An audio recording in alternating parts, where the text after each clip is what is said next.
तो चलो बच्चों, आज हम जो शुरू करने जा रहे हैं चैप्टर हमारा क्लास 9 पॉलिनोमियल एक्सरसाइज 2.1। ठीक है, तो इसमें हम 1 बाय 1 करके सारे क्वेश्चंस एक्सरसाइज वाइज सॉल्व करने वाले हैं। ठीक है, तो चलिए देखते हैं और इस तरह से एक एक क्वेश्चन को हम सॉल्व करते हैं। तो फर्स्ट क्वेश्चन है हमारा, which of the following expressions are polynomial in one variable and which are not, state reason for your answer. तो हमें फर्स्ट क्वेश्चन में बताना है कि कौन सा पॉलिनोमियल इनमें से है और कौन सा नहीं है और कितने वेरिएबल में है। ठीक है, तो फटाफट इसको सॉल्व करते हैं। तो आप देखो, जो फर्स्ट पार्ट में यहाँ सॉल्व कर रहा हूँ, तो फर्स्ट पार्ट में क्वेश्चन में बोला गया है 4x² - 3x + 7।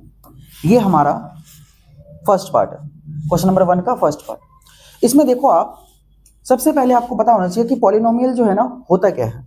पॉलिनोमियल क्या होता है कि आपको ऐसे एक्सप्रेशंस ध्यान रखने हैं जिसमें जो वेरिएबल की पावर, यहाँ आप देखोगे वेरिएबल क्या है, वेरिएबल x है, तो आपको x की पावर देखना है, क्या है 2। यहाँ x की कोई पावर नहीं है तो 1 है।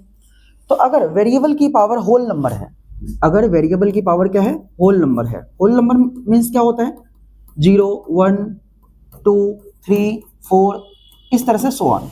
अगर इस तरह का नंबर है वेरिएबल में तो आप समझ जाओ कि वो पॉलिनोमियल होगा। तो यहाँ पर आप देख सकते हो जितने भी वेरिएबल लिखे हैं सभी की पावर क्या है, होल नंबर है। तो यस, हम क्या बोलेंगे, yes it is a polynomial in one variable. तो yes it is a polynomial in one variable. और आपको बताना है वेरिएबल है क्या, तो वेरिएबल क्या है x, वन वेरिएबल x। ठीक है, इस तरह से सारे पार्ट करने हैं। मैं सबको लिखूंगा नहीं और मैं इसको एक्सप्लेन कर दूंगा, बस आप देख लेना। सेकंड पार्ट है हमारा y² + √2। सेकंड पार्ट है हमारा y² √2। तो आपको चेक करना है सबसे पहले ये पॉलिनोमियल है या फिर नहीं है। कैसे चेक करेंगे, देखो आप देखो यहाँ पे वेरिएबल क्या है y की पावर क्या है, होल नंबर है। अगर वेरिएबल की पावर होल नंबर है तो yes it is a polynomial. और पॉलिनोमियल किस वेरिएबल में है, तो y वेरिएबल में है। ठीक है, और कितने वेरिएबल हैं यहाँ पे, तो एक वेरिएबल है। तो पॉलिनोमियल इन वन वेरिएबल, इसका भी आंसर क्या हो जाएगा, यस हो जाएगा। ठीक है, थर्ड पार्ट देखते हैं। इसमें थर्ड पार्ट में क्या बोला है, थर्ड पार्ट है 3√2 + t√2। ये हमारा थर्ड पार्ट है।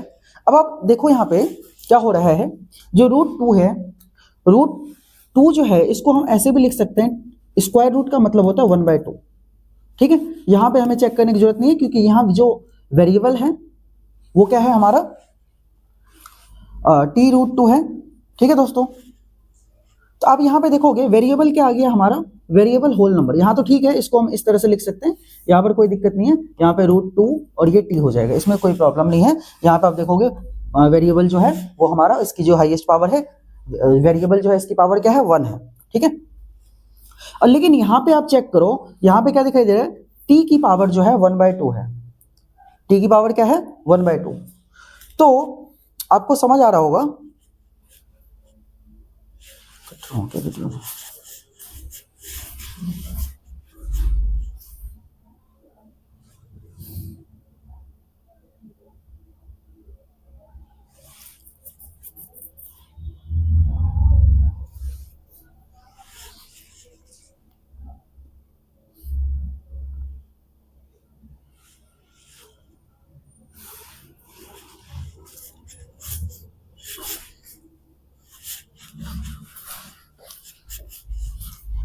तो आप यहाँ पे देखो, फिर से हम क्वेश्चन को करते हैं सॉल्व।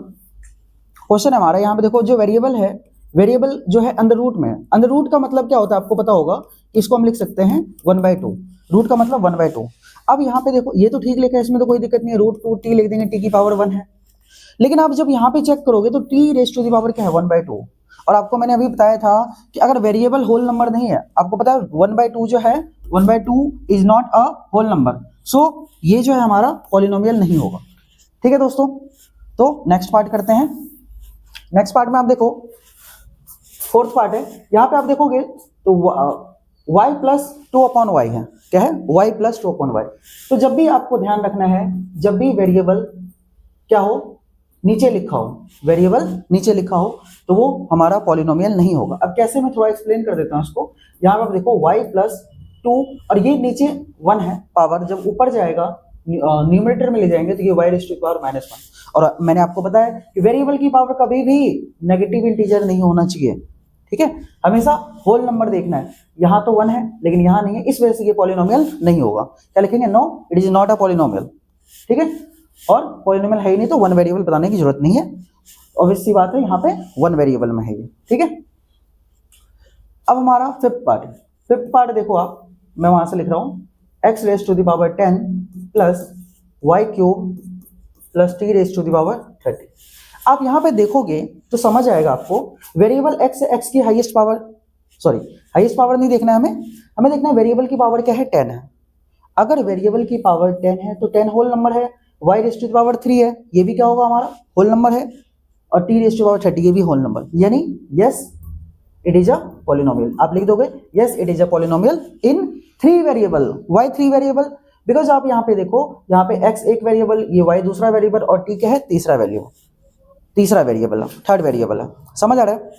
तो हम लिख सकते हैं yes it is a polynomial in 3 variable, ठीक है। तो फर्स्ट पार्ट हमारा कंप्लीट हो गया, अब हम नेक्स्ट पार्ट करेंगे, ठीक है। तो चलो देखते हैं नेक्स्ट पार्ट।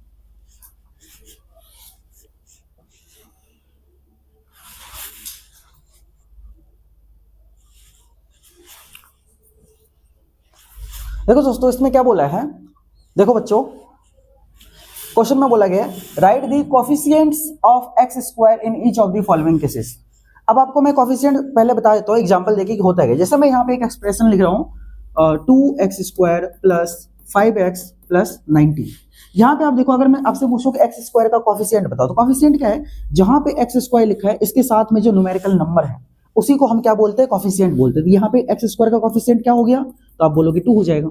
एक्स का कोफिशिएंट क्या हो जाएगा, तो 5 हो जाएगा। इस तरह से हम कोफिशिएंट, और आपको पता है जिसके साथ कोई वेरिएबल नहीं है वो हमारा कांस्टेंट टर्म होता है। क्या होता है, कांस्टेंट टर्म। क्या बताओ, समझ में आ रहा है, ठीक है। इस तरह से अब इस क्वेश्चन में सारे के सारे हमें वेरिएबल हमें क्या बताने हैं, कोफिशिएंट बताने हैं। तो देखो एक्स स्क्वायर का कोफिशिएंट क्या होगा, यहाँ पे इस एक्सप्रेशन में देखो क्या लिखा है, 2 plus x square plus x. तो एक्स स्क्वायर मैं इसको अगर लिखूं तो 2x स्क्वायर प्लस एक्स, ये हमारा फर्स्ट पार्ट है। तो आप इसमें देखो कि एक्स स्क्वायर कहाँ दिखाई दे रहा है आपको, एक्स स्क्वायर यहाँ पे देखे, लेकिन यहाँ पे तो कोई नंबर ही नहीं है। तो याद रखना आपको, जब कोई नंबर नहीं है तो यहाँ पे 1 लगा होता है, ठीक है। तो बताओ एक्स स्क्वायर का कोफिशिएंट क्या हो जाएगा, तो आप यहाँ पे लिखोगे कोफिशिएंट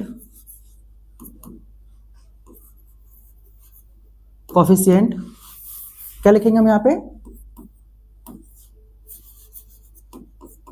कोफिशिएंट।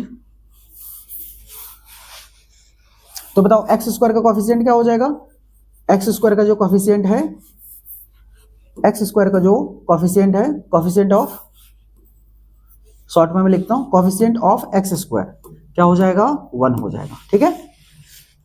सेकंड पार्ट देखो, सेकंड पार्ट में बोला है 2 minus x square plus x cube. हमें कोफिशिएंट किसका बताना है, सिर्फ एक्स स्क्वायर का बताना है। तो 2 minus x square plus x cube है, आप यहाँ पे देखो एक्स स्क्वायर का जो कोफिशिएंट है वो हमारा कितना हो जाएगा, -1। मैंने आपको बताया कोई नंबर नहीं है तो 1 है, लेकिन यहाँ पे साइन माइनस का है तो कोफिशिएंट क्या हो जाएगा, -1। यहाँ आप मुझे चेक करके बताओगे एक्स स्क्वायर का कोफिशिएंट क्या होगा, तो एक्स स्क्वायर देखो यहाँ पे लिखा है, इसके साथ में जो नंबर है तो यहाँ पे क्या हो जाएगा, π/2 हमारा कोफिशिएंट हो जाएगा एक्स स्क्वायर। यहाँ देखो दोस्तों क्या है, √2x - 1 है कोफिशिएंट, एक्स स्क्वायर तो एग्जिस्ट ही नहीं कर रहा है। जब एक्स स्क्वायर नहीं है तो कोफिशिएंट क्या हो जाएगा, 0 हो जाएगा, यानी कोफिशिएंट ऑफ एक्स स्क्वायर जो है हमारा 0 हो जाएगा, ठीक है। इस तरह से हमारा सेकंड क्वेश्चन सॉल्व हो गया। अब हम नेक्स्ट पार्ट करते हैं, ठीक है। चलो नेक्स्ट पार्ट देखते हैं। तो चलो नेक्स्ट पार्ट हम सॉल्व करते हैं। इसमें देखो, give one example each of the binomial of degree 35 and monomial of degree 100। तो हमें क्या करना है, बाइनोमियल का एग्जांपल सबसे पहले समझ लो। बाइनोमियल क्या होता है, बाइनोमियल ऐसे पॉलिनोमियल होता है, इसमें 2 ही टर्म होता है। क्या होता है, 2 टर्म। जैसे मैं लिखता हूँ x प्लस वाई, कितने हैं, 2 टर्म है, तो बाइनोमियल होगा। तो हमें इस तरह से लिखना है कि डिग्री इसकी 35। डिग्री क्या होता है, जो वेरिएबल में लिखता हूँ उसकी जो हाईएस्ट पावर होती है उसी को हम क्या बोलते हैं, डिग्री बोलते हैं। वेरिएबल की हाईएस्ट पावर को क्या बोलते हैं हम, डिग्री। जैसे मैं लिखता हूँ x raise to the power 2 plus 5x square plus 9। इसमें बताओ डिग्री क्या होगा, तो आप बोलोगे डिग्री क्या होगा, 2 होगा, ठीक है। तो देखो कैसे सॉल्व करेंगे। क्वेश्चन में डिग्री 35 लिखना है और मोनोमियल ऑफ डिग्री 100 लिखना है, ठीक है। तो मैं यहाँ पे लिखता हूँ x raise to the power 35 plus 20। तो डिग्री यानी जो वेरिएबल आप लिखोगे उसकी हाईएस्ट पावर 35 होनी चाहिए, ठीक है। और एग्जांपल और मैं लिखता हूँ यहाँ पे 2x raise to the power 35 plus 9, ये भी हमारा क्या है, बाइनोमियल है और इसकी डिग्री क्या है 35। डिग्री मतलब जो वेरिएबल है, वेरिएबल क्या होता है x y z a b c कुछ भी हो सकता है, इसकी जो हाईएस्ट पावर होती है उसी को हम डिग्री बोलते हैं। तो यहाँ पे डिग्री 35 यूज करना, तो हमने डिग्री का यूज के लिए 35 और कोई भी एक टर्म लिख दो एक्स्ट्रा, तो ये हमारा क्या हो जाएगा, बाइनोमियल का एग्जाम्पल हो जाएगा, ठीक है। ऐसे आप कुछ भी लिख सकते हो, कोई भी एग्जाम्पल देके, बस ये ध्यान के रखना 2 टर्म होनी चाहिए, ठीक है। तो ये हमारा फर्स्ट वाला हो गया। सेकंड में देखो क्या बोला है, डिग्री होनी चाहिए 100 और ये मोनोमियल होना चाहिए। मोनोमियल मीन्स होता है जिसमें एक ही टर्म हो। एक टर्म का मतलब क्या, जैसे मैं यहाँ लिखता हूँ y raise to the power 100, बस ये हमारा आंसर आ गया, मतलब टर्म एक ही होना चाहिए। कोफिशिएंट आप लगा सकते हो, उसमें कोई फर्क नहीं पड़ता। जैसे मैं 5x raise to the power क्या लिख देता हूँ 100, ये भी हमारा क्या है, मोनोमियल है विद डिग्री 100। इस तरह से इसको सॉल्व करेंगे। तो नेक्स्ट पार्ट करते हैं, right degree of each of the following polynomial. Degree मैंने बता दिया था आपको क्या होता है, जो हाईएस्ट पावर होती है वेरिएबल उसको हम डिग्री बोलते हैं। यहाँ पे आप चेक करो 5x³ plus 4x² plus 7x, तो आप इसमें चेक करो कि x की हाईएस्ट पावर क्या है, तो आप देखोगे यहाँ पे 3 दिख रहा होगा। तो यहाँ पे फर्स्ट पार्ट में जो डिग्री हो जाएगा, फर्स्ट पार्ट का जो आंसर है, जो डिग्री हो जाएगा वो हमारा कितना हो जाएगा, 3 हो जाएगा, ये हमारा आंसर है। सेकेंड पार्ट में देखो वेरिएबल क्या है y की हाईएस्ट पावर 2, तो आंसर क्या हो जाएगा हमारा 2, डिग्री कितनी हो गई 2। यहाँ देखो आप वेरिएबल क्या है t है, तो t की हाईएस्ट पावर कुछ है ही नहीं, कुछ नहीं है तो 1 है, तो इसकी डिग्री कितनी हो जाएगी, डिग्री 1, ये आंसर है हमारा, ठीक है। इसमें बताओ, इसमें कोई वेरिएबल है ही नहीं, तो डिग्री क्या हो जाएगा, डिग्री 0 हो जाएगा, ठीक है। कोई वैल्यू नहीं है तो डिग्री क्या हो जाएगा, 0 हो जाएगा। इस तरह से हमारा ये फर्स्ट पार्ट कंप्लीट हो गया। अब कुछ बच्चे कंफ्यूज करेंगे इसमें, इसमें बोलेंगे सर इसमें तो क्या कोई भी वेरिएबल ही नहीं है, तो आपने डिग्री कैसे 0 बोल दिया। आप लेट कर लो, इसको हम लिख सकते हैं 3x rays to the power 0, ठीक है। तो यहाँ देखो x की पावर 0 का मतलब एनीथिंग की पावर 0 1 होता है, 1 को जब 3 से मल्टीप्लाई करोगे कितना आ जाएगा 3, यानी इसको हम इस फॉर्मेट में लिख सकते हैं। और इसमें आप देख पा रहे हो कि x की हाईएस्ट पावर क्या है 0, तो डिग्री क्या हो जाएगा, डिग्री क्या हो जाएगा 0 हो जाएगा, ये हमारा आंसर। तो फोर्थ क्वेश्चन कंप्लीट हो गया। नेक्स्ट फिफ्थ पार्ट करते हैं। फिफ्थ पार्ट में देखो क्या बोला है, classify the following as linear, quadratic and cubic polynomial. मैं आपको समझा देता हूं फटाफट। लीनियर पॉलिनोमियल क्या होता है, लीनियर मतलब जो डिग्री होगी वो 1 होगी, हाईएस्ट डिग्री जो होगी कितनी होगी 1। जैसे मैं यहाँ एक्सप्रेशन लिखता हूँ x प्लस वाई, यहाँ पे आप देखो पावर कितनी है, 1 है, डिग्री 1 है, तो ये लीनियर हो जाएगा। क्वाड्रेटिक में क्या हो जाएगा हमारा, क्वाड्रेटिक में क्या हो जाएगा, जैसे यहाँ पे x raise to the power 2 लिख दिया मैंने, प्लस 5 लिख दिया, ठीक है। तो टर्म्स कितने भी हो उससे फर्क नहीं पड़ता, बस आपको क्या देखना है, डिग्री देखना है, ठीक है। तो डिग्री कितना हो जाएगा, 2 हो जाएगा, ठीक है। और एग्जांपल बताओ, आप सोचो और बताओ, ऐसे सोचो 9x² प्लस 5x प्लस 20, ये भी हमारा क्या है, क्वाड्रेटिक है, यानी डिग्री आपको चेक करना होता है, ठीक है। और एक क्यूबिक, क्यूबिक में क्या हो जाएगा, वेरिएबल की हाईएस्ट पावर 3, यानी डिग्री 3 हो जाएगा, उसको हम क्यूबिक पॉलिनोमियल बोलेंगे, ठीक है। तो आपको ये चेक करके बताना है इसमें से कौन सा क्यूबिक है, कौन सा लीनियर है, कौन सा क्वाड्रेटिक है। तो लीनियर, यहाँ देखो चेक करो, x की हाईएस्ट पावर कितनी 2, तो ये क्या हो जाएगा हमारा, क्वाड्रेटिक हो जाएगा। तो फर्स्ट का आंसर क्या हो जाएगा, क्वाड्रेटिक, क्वाड्रेटिक, क्या बताओ, समझ में आ गया, ठीक है। सेकंड पार्ट में x की पावर देखो क्या है 3, तो ये हमारा क्या हो जाएगा, क्यूबिक हो जाएगा, ठीक है, पूरा लिख लेना आप लोग। यहाँ देखो y की हाईएस्ट पावर क्या है 2, ये हमारा क्या हो जाएगा, ये हो जाएगा क्वाड्रेटिक, ठीक है। 1 प्लस x, इसमें देखो हाईएस्ट पावर क्या है 1, तो क्या हो जाएगा ये, अगर हाईएस्ट पावर 1 है तो हम क्या बोलेंगे, ये कौन सा पॉलिनोमियल है, तो ये लीनियर हो गया। क्या बताओ, समझ में आ रहा है। 3t, t की हाईएस्ट पावर क्या 1, तो ये भी क्या होगा, लीनियर। r² मतलब पावर डिग्री क्या है 2 है, तो क्या होगा, क्वाड्रेटिक, ठीक है। 7x³ क्यूब है, डिग्री 3 है, तो क्या बोलेंगे हम इसको, ये हो जाएगा हमारा क्यूबिक। क्या बताओ, समझ में आ गया। इस तरह से हमें चेक करके बताना होता है। आपको ध्यान बस ये रखना है कि लीनियर है तो हाईएस्ट जो वेरिएबल की पावर होगी 1 होगी, उसको लीनियर बोलेंगे। डिग्री 1 होगा तो लीनियर, डिग्री 2 है तो क्वाड्रेटिक, और डिग्री 3 है तो क्या बोलेंगे, उसको हम क्यूबिक बोलेंगे, ठीक है। समझ आ गया। हमारा एक्सरसाइज 2.1 कंप्लीट हो गया। अब हम नेक्स्ट एक्सरसाइज पे मूव करते हैं, ओके।